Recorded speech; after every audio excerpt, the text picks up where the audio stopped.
My life was measured in lengths of the pool. 44 laps, breaststroke, every Tuesday and Thursday evening. It was a ritual of submersion, a baptismal washing away of the day's accumulated grime. The grime of spreadsheets that blurred into meaninglessness, of lukewarm coffee from the office machine, of the polite, empty chatter with coworkers who knew my job title but not my soul. In the water, I was anonymous. Just another body cutting through the blue, the sting of chlorine a clean, sharp reality against the dull ache of my existence. The Fairview Community Pool was my sanctuary, a great, echoing cavern of tile and humid air where the only demands were to breathe and move. I had my routine down to a science. Arrive at 7:30, when the after-work rush was thinning and the kids' swim lessons were over. I'd nod at Brenda at the front desk, her hair a permanent helmet of auburn spray. I'd change in the locker room, the scent of damp concrete and mildew a familiar, almost comforting smell. Then, the pool. I always chose the second lane from the far wall, the one with the slightly loose starting block that no one else seemed to like. It was my space. For 90 minutes, the world shrank to the black line on the tile floor, the rhythmic splash of my own arms, the muffled roar of water in my ears. It was a lonely peace, but it was peace nonetheless. And for the past 6 months, there had been another constant in this ritual. Him, Julian. He was one of the lifeguards, but not one of the usual high school kids, all bored restlessness and zit cream. He was older, maybe mid-20s, with a stillness that was captivating. While the other guards fidgeted or gossiped, Julian just watched. He sat in the high chair with a placid authority, his posture relaxed but alert. He had dark, thick hair that was always damp, curling slightly at his neck, and broad shoulders that tapered to a lean waist. He moved with an economy of motion, a fluid grace that was mesmerizing, whether he was just adjusting his position in the chair or striding along the deck. I told myself my observation of him was just part of the scenery. He was a fixture, like the depth markers or the peeling "No diving" sign. But my gaze kept snagging on him. I'd watch him through the distorted lens of the water as I swam, his form shimmering and unreal. I noted the way the powerful fluorescent lights of the natatorium carved shadows under his cheekbones, the focused set of his jaw as he scanned his quadrant of the pool. He had a way of looking that felt different. It wasn't a vacant stare, it was an active, perceptive gaze. Sometimes, I'd feel it on me, a weightless pressure on my back as I swam away from his end of the pool, and I would swim a little harder, a little faster, as if I could outpace the feeling. Our interactions were non-existent. A nod, maybe, if our eyes met as I was getting in or out. He was the silent sentinel of my aquatic solitude, and I was just one of the swimmers, a face in the water. I preferred it that way. It was safe. He could remain a perfect, untouchable feature of my perfectly controlled routine. A fantasy so mild it barely registered as one. He was simply the lifeguard. I was simply the swimmer. The water separated us, a thick, chlorinated boundary that I had no intention of crossing. My life was built on such boundaries. They were the walls of my quiet, lonely fortress. Then, one Thursday, a crack appeared in the wall. It was a stupid thing. I was finishing my last lap, feeling the pleasant burn in my muscles, my mind blessedly blank. I hoisted myself out of the water, water streaming from my hair and suit, and walked toward the locker room, my flip-flops squeaking on the wet tile. It wasn't until I was standing in front of my locker, number 72, that I realized the small silver key was no longer on the thin elastic band around my wrist. A cold knot of dread formed in my stomach.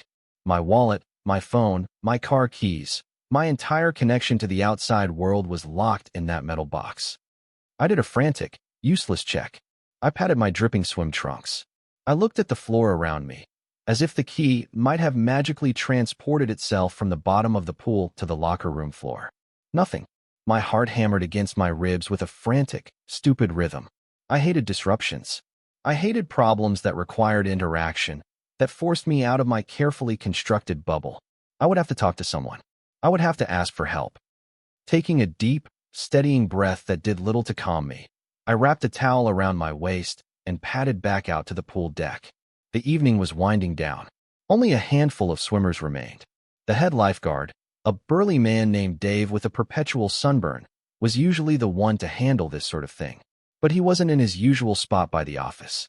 Instead, Julian was there, talking to one of the younger guards, his back to me. I stood there for a long moment, hesitating. The humid air felt heavy, sticky on my skin. The sounds of the pool, usually a comforting drone, seemed amplified and jarring. I could just wait until everyone else had left. But the thought of lingering, of drawing out the awkwardness, was worse. I forced my feet to move, my wet footprints marking a path of my reluctance on the tile. "Excuse me," I said. My voice came out as a croak, barely audible over the echoing splashes. Julian turned. Up close, he was even more imposing. Not just in size, but in presence. He wasn't smiling, but his expression was open, patient. His eyes, a deep, warm brown, met mine directly. They were startlingly clear, unclouded by the boredom or irritation I expected. "Yeah? Can I help you?" His voice was low, a soft, gravelly sound that seemed to vibrate in the humid air. It was nothing like the shrill whistles or shouted commands that usually filled the space. I seem to have lost my locker key," I mumbled, feeling a flush of heat creep up my neck. It was on my wrist. I think it must have come off in the pool. He didn't sigh. He didn't roll his eyes. He just nodded slowly, his gaze dropping to my bare wrist, and then back to my face. "Okay. Which locker?" 72. "And which lane were you in?" "The second from the far wall." I pointed, my hand trembling slightly. "All right. Don't worry, we'll find it," he said, and the simple reassurance was so unexpected, so calm, that it momentarily stunned me into silence. He turned to the younger guard. "Kylie, can you watch my zone for a minute? I'm gonna go fishing." He grabbed a pair of goggles from a hook on the wall and a small weighted ring. Without any further ceremony, he walked to the edge of my lane. I watched, rooted to the spot, as he slipped the goggles over his eyes. He stood at the edge for a second, his body a study in contained energy. The muscles in his back and shoulders were clearly defined, even in the flat, unforgiving light. Then, he sliced into the water with barely a splash, a clean, powerful dive that was utterly unlike my clumsy entries. I stood at the edge, peering into the water like an anxious parent. He was a dark shape against the illuminated blue, moving with an eerie, weightless grace along the black line I knew so well.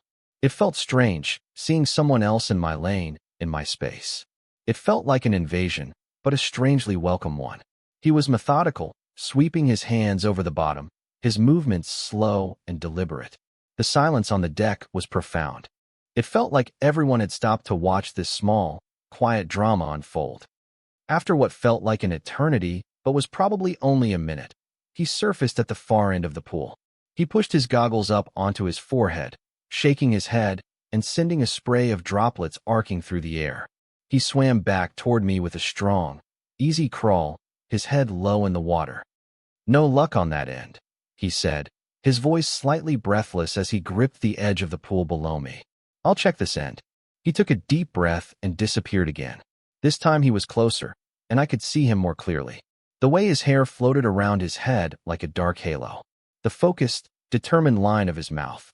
He found it near the wall where I'd pushed off for my last lap. I saw the glint of silver in his hand as he surfaced, a triumphant little flash in the water. He broke the surface right in front of me, water sluicing down his face and chest. He held up the key, pinched between his thumb and forefinger. "Got it," he said, a small, genuine smile finally breaking through his stoic expression. It transformed his face, crinkling the corners of his eyes. "Oh, thank you."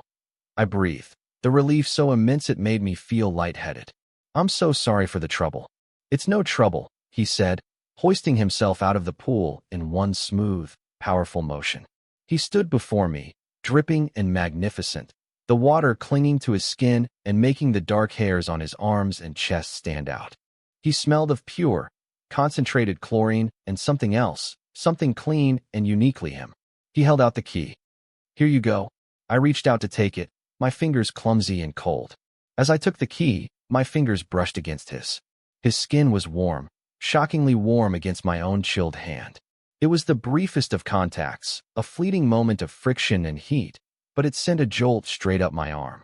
My eyes shot up to his, and for a fraction of a second, his gaze held mine. His smile had faded, replaced by that same steady, unreadable look. It felt like he was seeing something more than just a grateful swimmer. It felt like he could see the frantic, pathetic flutter in my chest. "Thanks," I said again, my voice a whisper. I curled my fingers around the key, the metal cool against my palm. "No problem," he replied, his voice still low and even. "Just try to keep it on next time." There was a hint of teasing in his tone, a subtle warmth that hadn't been there before. He gave me one last nod, and then turned, walking back toward the lifeguard station, leaving me standing there, my skin still tingling where he'd touched me. I went back to the locker room, my mind reeling. The simple, mundane event had completely shattered my equilibrium. The boundary had been crossed. He had entered my water, retrieved a piece of my life, and touched my hand. As I unlocked my locker, the click of the mechanism sounded unnaturally loud in the quiet room. I had my key back. My routine was restored. But I knew, with a sinking, thrilling certainty, that nothing would be the same. The silent sentinel had spoken to me, and I had a terrible, wonderful feeling that he had seen me, really seen me, for the very first time. The following Tuesday, I walked onto the pool deck with a sense of nervous anticipation that was entirely foreign to me. My usual pre-swim ritual felt different, charged with a new energy. I was acutely aware of every detail. The way the humid air felt on my skin, the echoing shouts of a child cannonballing into the shallow end, the sharp, clean scent of chlorine. And him. My eyes found him immediately. He was in the high chair at the far end of the pool, the same one as last week. He was leaning forward slightly, his forearms resting on his knees, his gaze sweeping methodically across the water. I wondered if he would even remember me. To him, I was probably just another incident report, a minor disruption in an otherwise monotonous shift. The thought was both a relief and a disappointment. I slipped into my lane, the cool water a familiar shock. I pushed off the wall and began my laps, trying to lose myself in the rhythm, to force my mind back into its usual state of blankness. But it was no use. My focus was shot. Every time I swam toward his end of the pool, my stomach tightened. I was intensely aware of him, a fixed point in my peripheral vision. I was on my 10th lap, my face turned to the side to breathe, when my eyes met his. It was just for a second, a fleeting connection across 25 yards of churning water. But it was undeniable. He wasn't just scanning his zone. He was looking directly at me. I saw it. A flicker of recognition. Maybe something else. I quickly turned my head, plunging my face back into the water, my heart suddenly hammering a frantic rhythm against my ribs. I had been seen. The anonymity I cherished was gone. For the rest of my swim, I became a student of his movements. My observation, once a passive, almost subconscious habit, was now an active, desperate investigation. I watched the way he shifted his weight in the chair, the subtle tension in his shoulders when a kid started running on the deck, the relaxed ease with which he leaned back when things were calm. I saw him smile at a little girl who was showing him her handstand underwater. It was a gentle, unguarded smile, and it did something strange to my insides. My mind, a machine built for overthinking, went into overdrive. I began to construct a person from these fragments of observation. Julian, the lifeguard, was more than just a set of broad shoulders and a steady gaze. He was patient. He was good with children. He took his job seriously, but with a quiet confidence that lacked the officious self-importance of the other senior guards. He was, I decided with a pang of longing, a fundamentally decent person, and he had looked at me. When my 90 minutes were up, I pulled myself from the water with a weariness that was more mental than physical. I walked along the edge of the pool, heading for the locker room, deliberately keeping my eyes fixed on the wet tiles in front of me. I didn't want to look at him. I didn't want to risk another one of those charged glances. "Hey, 72. His voice cut through the ambient noise of the pool, stopping me in my tracks. I turned slowly. He was no longer in his chair. He was standing by the edge of the deck, coiling a rope. He had a faint smile on his face. "It's Leo," I said, surprised at my own boldness. His smile widened. "Leo," he repeated, as if testing the name. "He stay on this time." "So far," I said, holding up my wrist to show him the elastic band, still securely in place. A lame, pathetic little gesture. My internal critic was having a field day. "Good," he nodded, his eyes lingering on my face. "Dave's a pain with the bolt cutters." The attempt at small talk was so normal, so mundane, yet it felt monumental. He remembered me. He had initiated a conversation. My mind raced, trying to formulate a clever or charming response. I came up with nothing. "Well, have a good night," I said, my default setting for social retreat.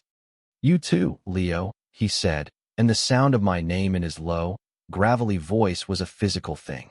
It felt like a touch, like a hand on my arm. I gave him a weak, jerky nod and practically fled to the locker room, my cheeks burning. This became our new routine.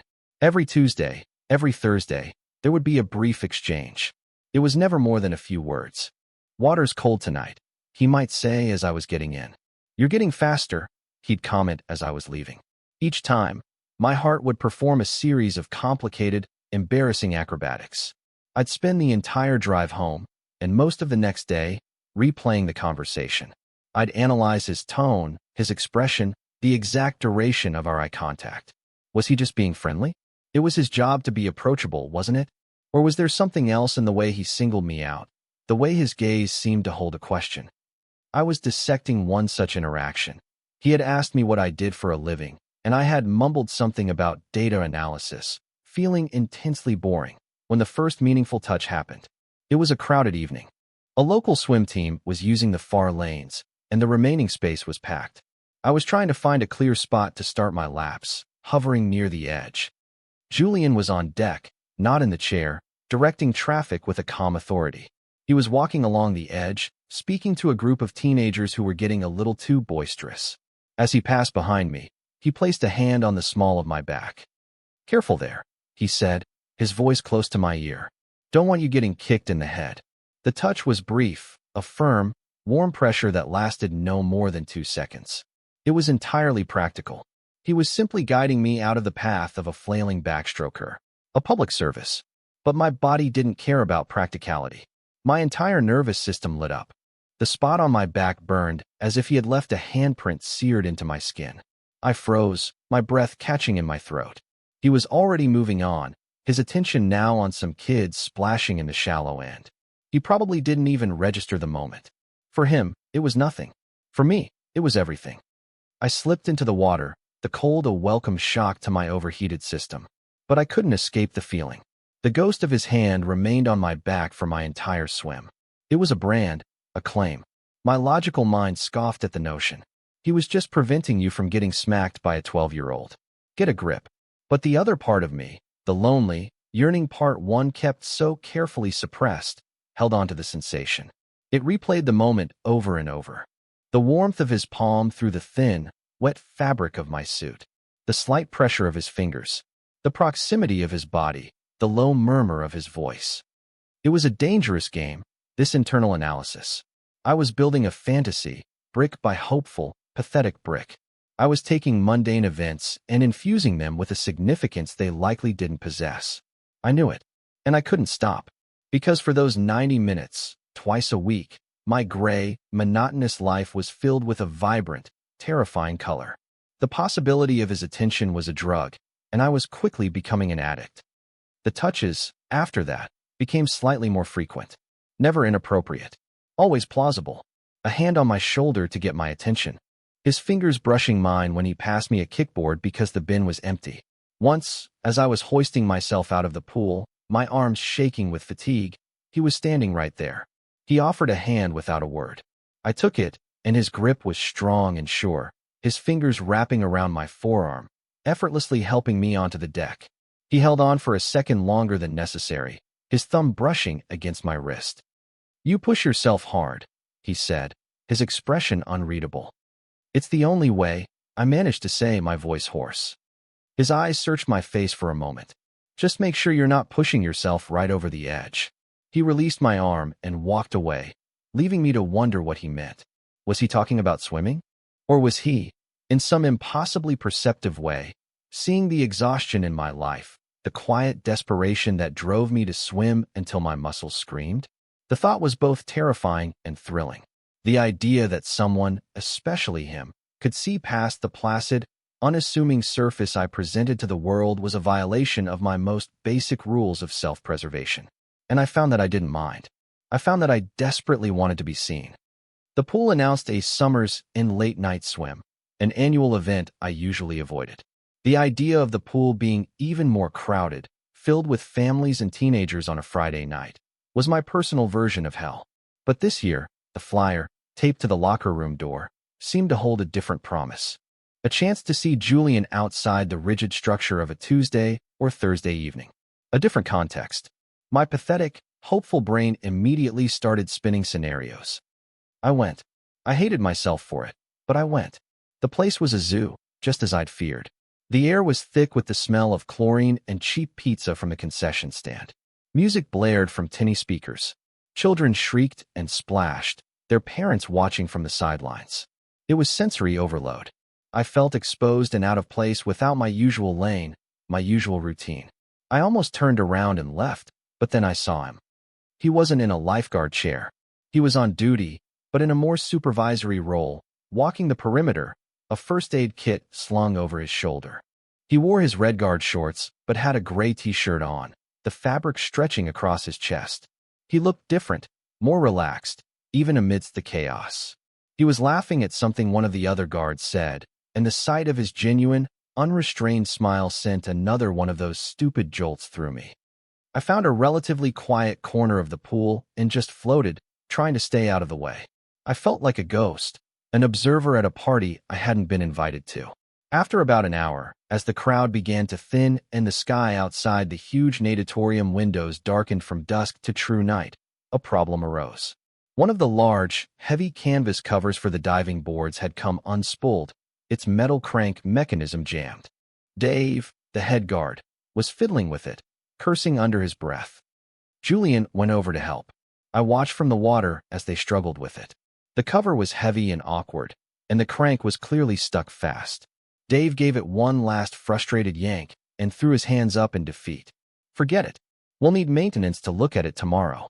We can't just leave it like this, Julian said, his voice calm but firm. It's a hazard. Someone's going to trip over it. He stood for a moment, assessing the situation. His eyes scanned the remaining people on the deck, and then, to my utter horror, they landed on me. He looked from me to the tangled mess of the cover, and then back to me. A silent question. My heart leaped into my throat. He was going to ask me for help. I wanted to sink to the bottom of the pool. I wanted to be anywhere else. But I just treaded water, my eyes locked with his. He gave a small, almost imperceptible jerk of his head toward the deck. An invitation. An order. I didn't know which. But I complied. I swam to the edge and pulled myself out, my body feeling clumsy and exposed. Leo, he said, his tone matter of fact. You mind giving us a hand for a second? We just need another person to hold this steady. Sure. I stammered, trying to act like being summoned by him for manual labor was a perfectly normal occurrence. The next 10 minutes were a blur of awkward cooperation. Julian directed the operation with a quiet efficiency. Dave, you pull from that end. Leo, can you just stand on this corner here to keep it from sliding? I did as I was told, my bare feet planted on the coarse canvas, the weight of it a solid anchor. Julian knelt, his hands disappearing into the greasy gears of the crank mechanism. He was close enough that I could smell the faint, clean scent of his soap under the overwhelming chlorine. I could see the focused concentration on his face, a small furrow between his brows.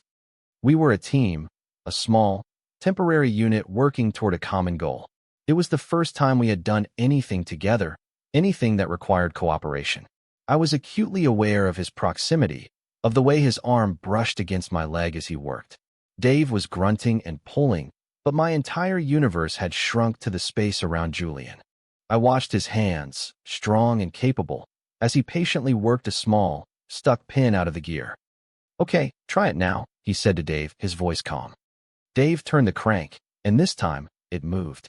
Slowly, with a loud groan, the canvas began to roll up. We all worked in sync, me keeping the base steady, Dave turning the crank, and Julian guiding the roll to make sure it was even. When it was finally done, a perfect, tight cylinder of canvas, a collective sigh of relief went through us. Thanks, guys, Dave said, wiping his sweaty forehead. I owe you one. He clapped Julian on the shoulder and then nodded at me. You too, kid. He lumbered off toward the office, leaving Julian and me standing by the now-tamed cover. Thanks, Leo, Julian said, turning to me. There was a smudge of grease on his cheek. I appreciate it.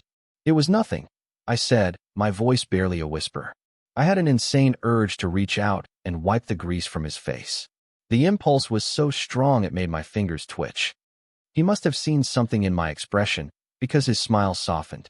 The professional guard persona slipped away for a moment, replaced by something else, something more personal, something vulnerable. You ever think about what you'd do if you weren't analyzing data? He asked. The question was so unexpected, so out of left field, that it took me a second to process. I blinked. What? Your job, he clarified. You said you're a data analyst. If you could do anything else, what would it be? No one had ever asked me that. Not my parents, not my coworkers. No one. The question implied that there was more to me than my job, that I might have dreams or aspirations hidden beneath my bland exterior. The fact that he was the one asking it made it feel incredibly significant. I don't know. I stammered honestly. I used to want to be an architect. I liked the idea of designing spaces. How they make people feel. I hadn't thought about that in years. The admission felt like revealing a secret. He nodded slowly, his gaze thoughtful. Designing spaces, he repeated softly. I get that. He looked around the vast, echoing natatorium, at the way the underwater lights cast shifting patterns on the high ceiling. This place is a good space. At night, anyway. We stood there for a moment in a comfortable silence.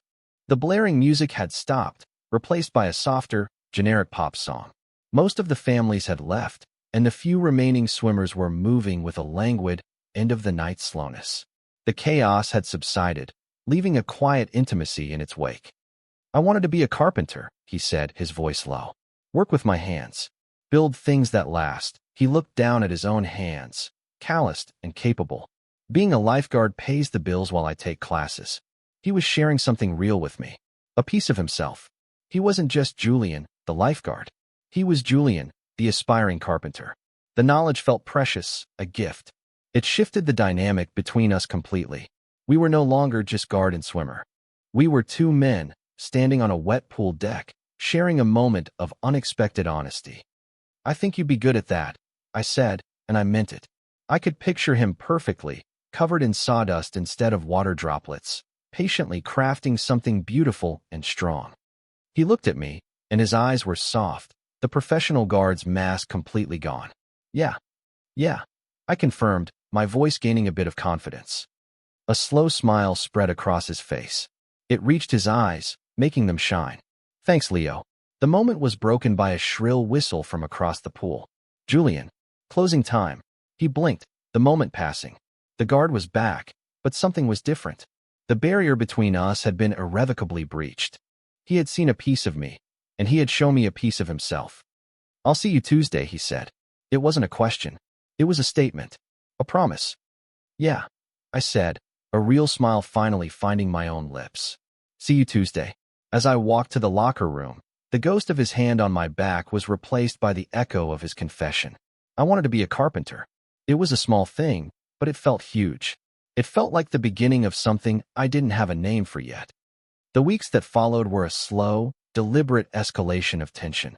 Our brief conversations by the poolside grew longer, more personal. He'd ask about my day, and I'd ask about his carpentry classes.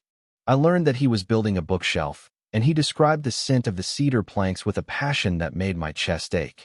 He learned that I hated my boss, but loved the walk I took during my lunch break through a small, forgotten park near my office. We were building something, too, a fragile structure of shared details and quiet confessions.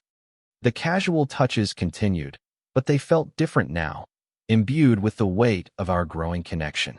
A hand on my arm to stop me as I was leaving. Hey, I forgot to ask, he'd say, launching into a question about a type of wood finish. His fingers would linger, a warm pressure that sent my thoughts scattering. We'd stand a little too close when we talked, our shoulders almost brushing, the space between us charged with an unspoken energy. I lived for those moments. They were the brightest spots in my otherwise muted existence. I was in a constant state of heightened awareness, my internal monologue of frantic, looping analysis of every word, every glance, every micro-expression. When he smiled, did the smile reach his eyes? When he looked at me, was his gaze soft, or was it just the flattering, diffuse light of the natatorium? I was driving myself crazy, caught in a cycle of hope and doubt. He was so open, so easy to talk to, but he never crossed a definitive line. The ambiguity was excruciating. The tipping point came on a Thursday night in late August. The summer was waning, the evenings growing cooler. There was a palpable sense of an ending in the air. I was the last swimmer in the pool, as I often was. The younger guards had already left, and it was just Julian, responsible for the final lockup. I was doing a slow, lazy backstroke, my mind adrift, watching the rafters slide by overhead. The main fluorescent lights flickered once, then went out. The sudden change was dramatic. The harsh, clinical glare was replaced by a soft, ethereal glow from the underwater lights. The pool became a luminous, magical space.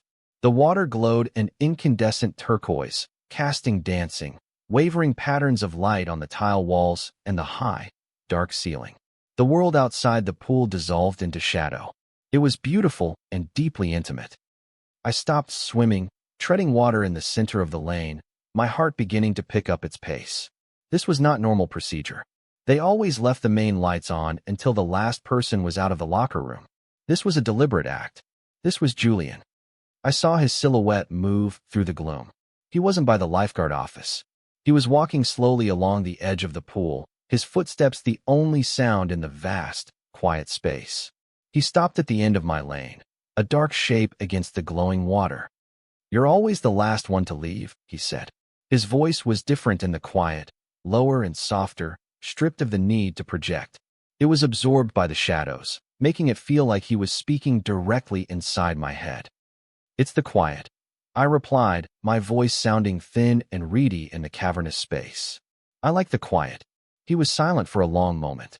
I couldn't see his expression in the dim light, which only heightened my anxiety.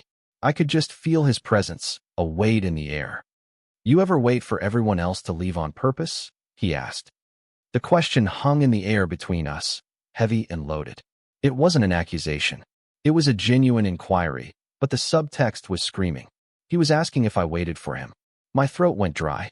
The truth was, I had started to. My swims had been getting longer and longer, my departure timed perfectly to coincide with his closing duties. "I am swimming.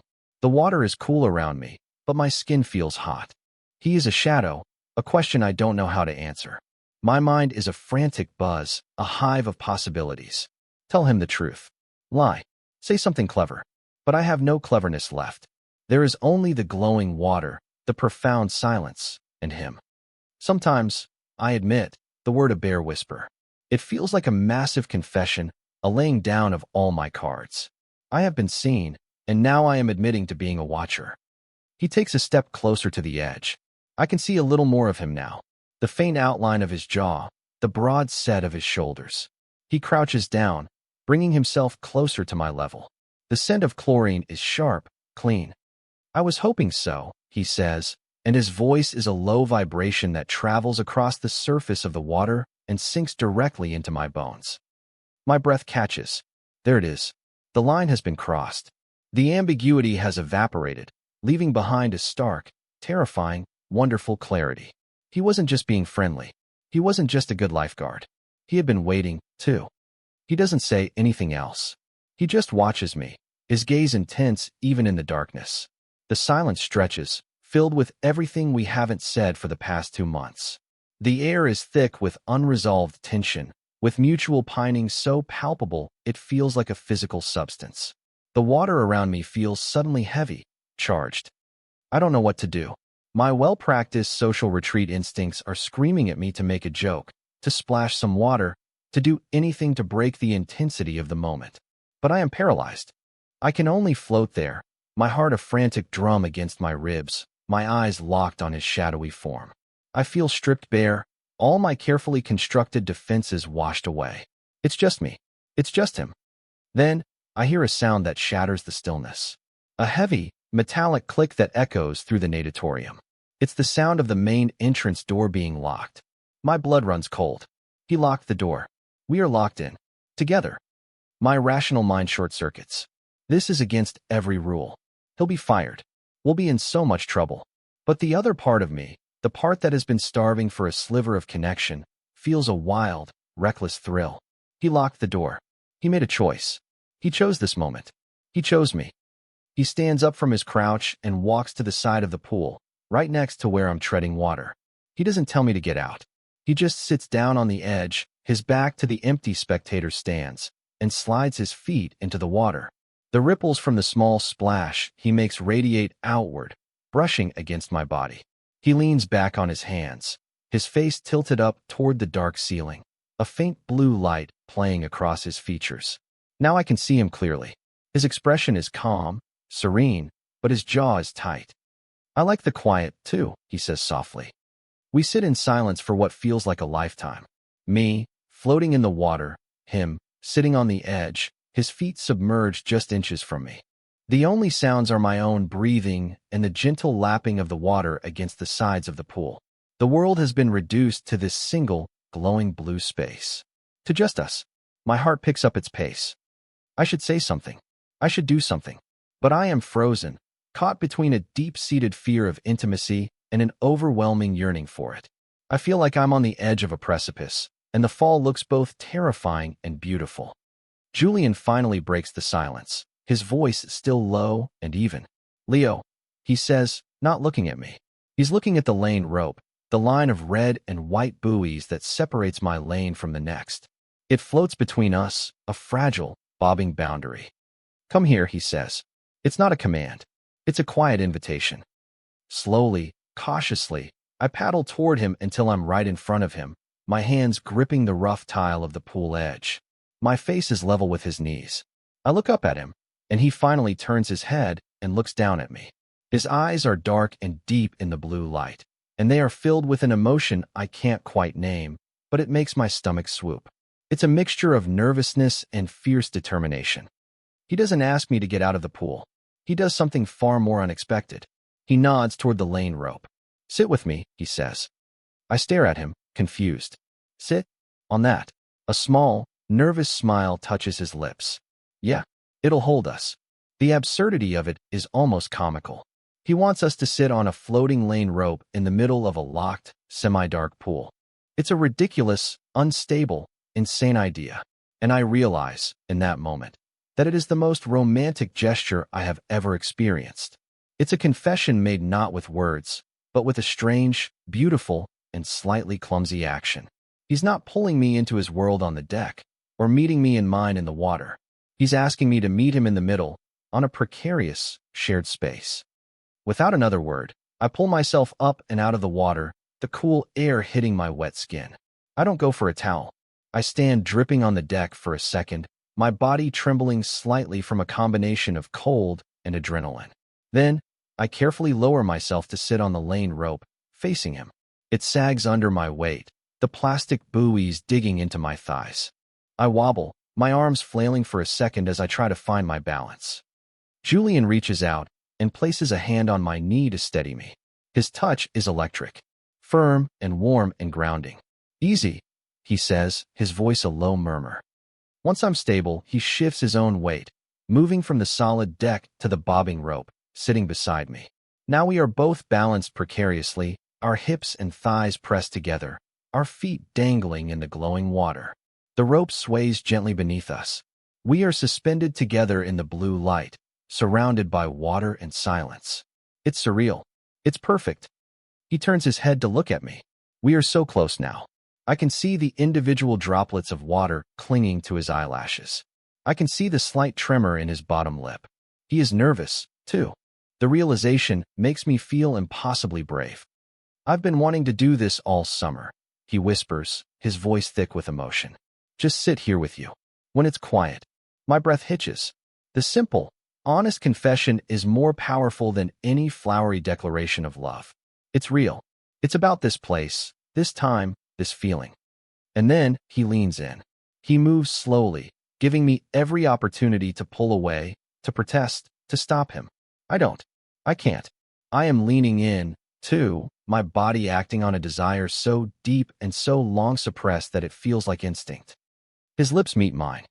The first touch is soft, hesitant. A question. It's not a kiss of frantic passion, but of discovery.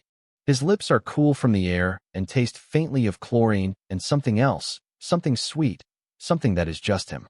I can feel the slight roughness of his stubble against my skin. My eyes flutter shut. All my overthinking, all my anxiety, all my fear dissolves in that single point of contact. There is no analysis. There is only feeling. I kiss him back, a gentle pressure, an answer to his question.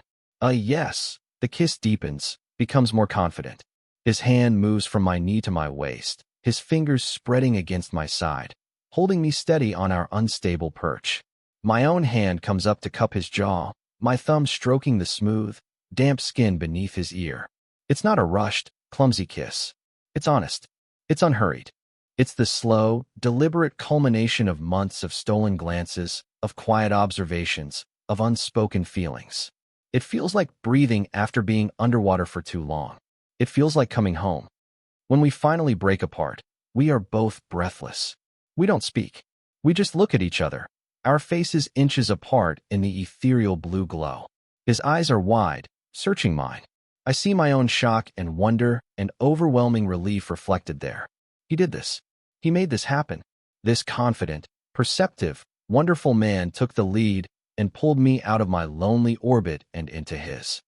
He presses his forehead against mine, our breath mingling in the cool air. Leo, he breathes. My name is soft, reverent sound. I feel the vibration of it through my skull. My hand is still on his cheek, and he leans into my touch, his eyes closing for a moment. In this quiet, impossible moment, suspended over the glowing water, everything feels right. The fear is gone, replaced by a profound sense of peace. The silence is no longer empty. It's full of a new and hopeful beginning. After the kiss, a silence fell between us, but it was a different kind of silence than before. It wasn't tense or questioning. It was soft and fragile, like a new piece of glass that might shatter if we handled it too roughly. We remained on the lane rope, our foreheads pressed together, the water lapping gently at our feet. My mind, usually a torrent of anxious thoughts, was blissfully, unnaturally quiet. There was only the feeling of his skin against mine, the warmth of his hand at my waist, the steady rhythm of his breathing. But the real world, with its rules and consequences, couldn't be held at bay forever.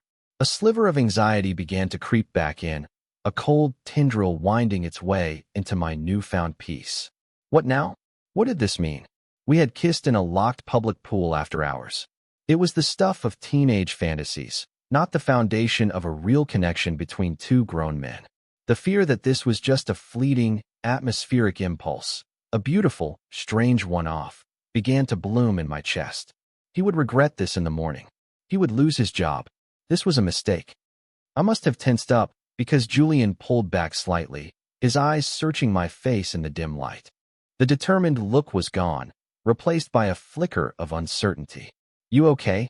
he asked, his voice low and concerned. I couldn't speak. I could only nod, a jerky, unconvincing movement. My anxiety was a loud roar in my ears, drowning out the peace I had felt just moments before. I was already mourning the loss of this moment, convinced it couldn't last. He watched me for a long second, his expression thoughtful. He was so perceptive. I felt transparent, my fears laid bare for him to see. I expected him to pull away, to create distance, to start damage control. Instead, he did something incredibly simple and profoundly reassuring. He took his hand from my waist and found my hand, lacing his fingers through mine. His grip was firm, his palm warm. It was a deliberate, conscious act of connection. A tether. "Hey," he said softly, his thumb rubbing slow circles over the back of my hand. "Look at me." I forced my eyes to meet his. "This isn't a mistake," he said, his voice steady and sure. He said it as if he had read my thoughts, plucking the exact fear from my mind and dismissing it. "Okay, this is the most intentional thing I've done all year." The sincerity in his voice, the unwavering conviction in his eyes, was a balm to my frayed nerves. The roar in my ears subsided, replaced by the thrumming of my own blood. He wasn't panicking. He wasn't regretting. He was solid. He was here. "We should probably get you dry," he said, a hint of a practical smile returning to his lips. "It's getting cold." He squeezed my hand once, then let go, and the brief loss of contact made my stomach dip. He slid off the lane rope first, landing with a soft splash in the chest-deep water. Then he turned and offered me his hands. I took them, and he guided me off the precarious rope and into the water with him. For a moment, we just stood there, facing each other in the glowing pool, his hands still holding mine. The water swirled around our waists, a cool embrace. "My car's out back," he said. It wasn't a question, but a statement of fact that held a world of implication. It was the bridge from the fantasy of the pool to the reality of the outside world. The transition was the test. Walking out of the magical, blue-lit natatorium and into the harsh, sodium vapor glare of the parking lot felt like waking from a dream. The air was colder out here, and I shivered in my damp swim trunks. The mundane reality of asphalt and parked cars was a stark contrast to the ethereal world we had just left. I was intensely aware of my state of undress, of the absurdity of the situation. My anxiety began to prickle at me again. Julian seemed unfazed. He unlocked the staff door and held it open for me, then locked it carefully behind us. He led me not to the main lot, but to a smaller, gravel area behind the building where a few staff members parked. His car was a slightly beat-up but clean older truck. He unlocked the passenger side for me first. "Toss your stuff in the back," he said, gesturing to my gym bag, which I'd retrieved in a daze from the locker room. "There's a clean towel on the seat. It's not much, but it's dry." I got in, the worn fabric of the seat rough against my bare legs. The cab of the truck smelled like sawdust, coffee, and a faint, clean scent that was just Julian. It was an intimate smell, a glimpse into his life outside the pool. I wrapped the towel he'd left me around my shoulders, a small pocket of warmth and comfort. He got in the driver's side, the truck dipping with his weight. He didn't start the engine right away. He just sat there for a moment, his hands on the steering wheel, looking out at the dark, empty lot. The silence stretched, and my self-doubt came roaring back. This was it. The awkward drive. The "your place or mine" question that I had no idea how to answer. The inevitable end of the magic. "My place is closer," he said, as if, once again, he was listening to the frantic monologue in my head. He turned to look at me, his face illuminated by the pale orange light of a distant street lamp. "If that's okay with you." He looked genuinely nervous. The confident lifeguard, the man who had locked the pool and kissed me on a lane rope, was nervous about inviting me home. The realization was disarming. It leveled the playing field. I wasn't the only one who was vulnerable here. "Okay," I said, my voice quiet but firm. "Yes, that's okay with me." A visible wave of relief washed over his features. He gave me a small, grateful smile and finally started the engine. The drive was short and quiet, but the silence was no longer awkward. It was comfortable, filled with the hum of the engine and the soft rock station playing low on the radio. I watched the suburban streets pass by, the houses dark and sleeping. It felt like we were the only two people awake in the world. Julian lived in a small duplex on a quiet, tree-lined street. We walked up the short path to his front door, the sound of crickets loud in the night air.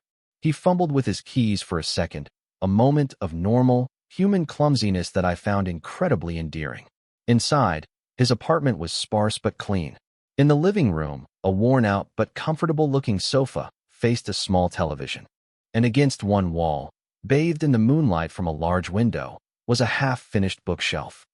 It was the one he had told me about. The cedar planks were a warm, reddish-brown, the joints meticulously crafted. It was beautiful, strong and simple and full of care. Seeing it felt like I was seeing a part of his soul. "Wow," I breathed, walking over to it. I ran a hand over the smooth, sanded wood. The scent of cedar filled the air. "Julian, it's incredible." He came to stand beside me, a proud, shy smile on his face. "It's getting there," he said. "Still needs a few more coats of finish." "It's perfect," I said, turning to look at him. And in the quiet of his living room, surrounded by the scent of cedar and the evidence of his passion, the last of my fear finally melted away. This was real. He was real. We were real. He didn't make a move toward the bedroom. He didn't try to kiss me again. He just looked at me with that soft, steady gaze. "Are you hungry?" he asked. "I think I have some tea." The offer was so simple, so domestic. It made my heart ache with a feeling I couldn't name. About my dream of designing houses with big windows and cozy reading nooks.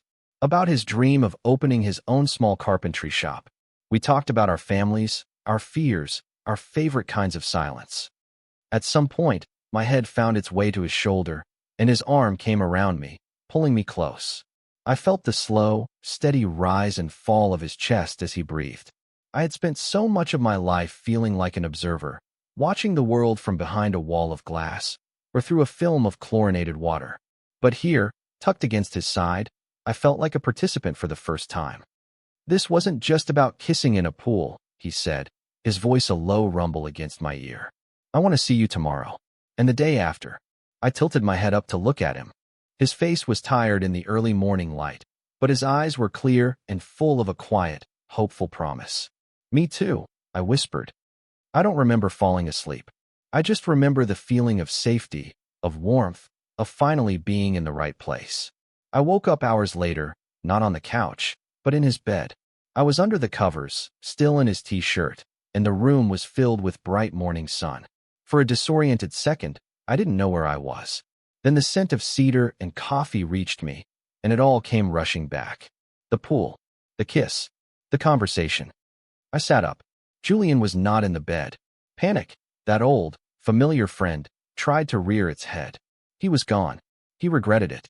But then I heard a soft clattering sound from the kitchen, and the panic subsided, replaced by a warm, gentle wave of something else. Hope. I swung my legs out of bed. His room was as simple and clean as the rest of the apartment. A few books on a nightstand, clothes neatly folded on a chair. My damp swim trunks and gym bag were sitting by the door, a silent testament to the strange journey of the night before. I padded out into the living room. He was in the small kitchen, his back to me, wearing a pair of old sweatpants and no shirt. The morning light caught the muscles in his back as he moved, pouring coffee. He seemed completely at ease, completely at home in this simple, domestic moment. My heart gave a painful, happy lurch. He must have heard me, because he turned around, a mug of coffee in his hand. He broke into a slow, easy smile when he saw me. It was a smile completely devoid of anxiety or regret. It was a smile that said, "Good morning." It was a smile that said, "Welcome." "Morning," he said, his voice still thick with sleep. "There's coffee." I walked over to him, stopping just in front of him. I didn't say anything. I just looked at him, trying to memorize this moment. The sunlight in his hair, the smell of coffee, the quiet peace of a Sunday morning. After a lifetime of routines designed to keep the world at bay, I had stumbled into a new one, and it felt like coming home. I thought about my life before this. The 44 laps, the echoing solitude, the feeling of being submerged, of holding my breath, of watching everything from a distance. I realized I had spent years swimming in circles, going nowhere, all while thinking I was moving forward. Julian put the coffee mug down on the counter and reached out, his hand gently cupping my cheek. His thumb stroked my skin, a soft, reassuring gesture. "You're here," he said, as if he was as surprised and relieved as I was. "I'm here," I confirmed, my voice a whisper. I was no longer just an observer. I was here, in his kitchen, the morning sun on my face. I was no longer afraid of the quiet. The fortress I had built around myself hadn't been stormed. The door had simply been opened from the inside. I looked at Julian, at his kind eyes and his gentle smile, and I knew, with a certainty that settled deep in my bones, that I was finally ready to step outside. The laps were over. A new, unwritten distance stretched out before us, and for the first time in a very long time, I was excited to see where the journey would lead. I was ready to swim.